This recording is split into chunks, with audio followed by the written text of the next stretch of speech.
আসসালামু আলাইকুম। Who of the two boys is the taller? এই বাক্যটা কি ঠিক?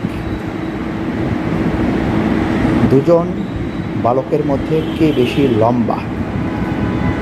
অবশ্য দুই কথা উল্লেখ থাকলে, দুই বিষয় থাকলে, ব্যক্তি থাকলে সেখানে কম্পারেটিভ ফর্মের আগে দা বসে, দি বসে, এটা কোনো সমস্যা নেই।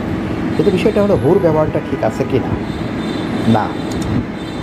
বলে রাখি, যদিও হুতে কে মনে হচ্ছে আসলে দুই বা ততোধিক ব্যক্তি বা বস্তু, অর্থাৎ নির্দিষ্ট সংখ্যক কোনো ব্যক্তি বা বস্তু, কোনো একটিকে যদি আসলে বোঝানো হয়, ব্যক্তি হোক আর বস্তু হোক, প্রাণী হোক, হুইচ ব্যবহার করতে হয়। হুইচ, এই হুইচটা ব্যক্তি বস্তুর ক্ষেত্রে ব্যবহার করা হয়। এই জন্য who of the two boys is the taller না, which of the two boys is the taller. কোনজন বেশি লম্বা? Thank you.